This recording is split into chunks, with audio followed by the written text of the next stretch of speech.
రేవంత్ రెడ్డి గారు, అలాగే Telangana social welfare residential education institute సంబంధించిన సెక్రటరీ గారు కలిసి తెలంగాణలో సోషల్ వెల్ఫేర్ స్కూల్ ఏవైతే ఉన్నాయో వాటిని నిర్వీర్యం చేసే కుట్ర చేస్తూ ఉన్నారు. మొన్నటికి మొన్న 2200 మందిని గతంలోనే రెన్యువల్ చేసుకున్నారు. ఈ అకాడమిక్ ఇయర్ మొత్తానికి రిక్రూట్ చేసుకున్న వాళ్ళను కూడా నిర్దాక్షిణంగా వాళ్ళకి 3 నెలల జీతాలు ఇవ్వకుండా, జూన్, జూలై, ఆగస్టు జీతాలు ఇవ్వకుండా జీతాలు అడిగినందుకు ఈ భారం ఎవడు భరించాలనే ఉద్దేశంతో వాళ్ళని ఉద్యోగాల నుంచి తీసేసిండ్రు.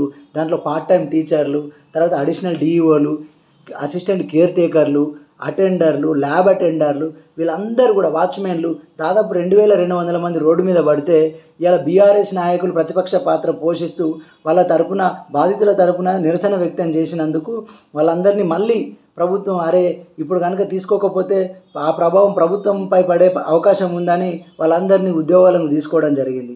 తీసుకున్న తర్వాత వాళ్ళని ఉద్యోగాలకు తీసుకున్నట్టు ఎటువంటి సర్క్యులర్ కానీ నోటిఫికేషన్ కానీ మళ్ళీ ఏది ఇవ్వలేదు.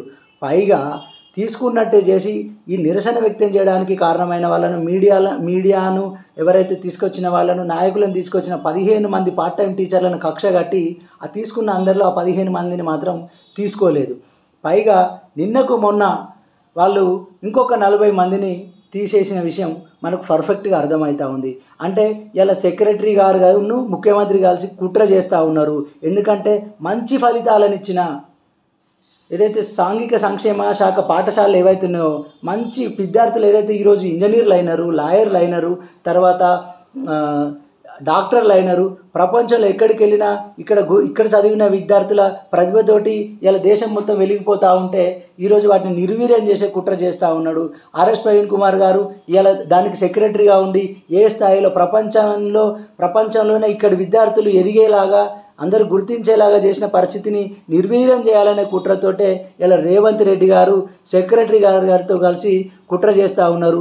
ఇంతమంది రోడ్డెక్కితే మీకు పాపం తలగదా అని చెప్పేసి మేము అడుగుతూ ఉన్నాం.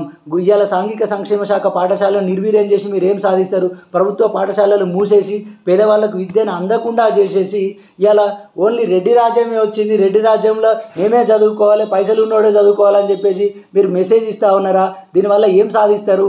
తెలంగాణ ప్రజలు తిరుగుబాటు చేయబోతూ ఉన్నారు. ఎంతసేపు కావో కిలావో సిద్ధాంతం ద్వారా ఉన్న మీరు ఈ విద్యార్థికి సంబంధించిన ఏదైతే అంటే డబ్బులు ఎక్కడ పెట్టాలి, మేమెందుకు పెట్టాలి అనే ఉద్దేశంతో పేదవాళ్లకు విద్య లేకుండా చేసే కుట్రను తెలంగాణ ప్రజలు గమనిస్తూ ఉన్నారు. ఖబర్దార్ రేవంత్ రెడ్డి, ఇప్పటికైనా నీ పద్ధతి మార్చుకొని వీళ్ళందరినీ మళ్ళీ ఉద్యోగంలో తీసుకున్నట్టు నోటిఫికేషన్ సర్క్యులర్ ఇవ్వాల్సిందిగా డిమాండ్ చేస్తూ ఉన్నాం.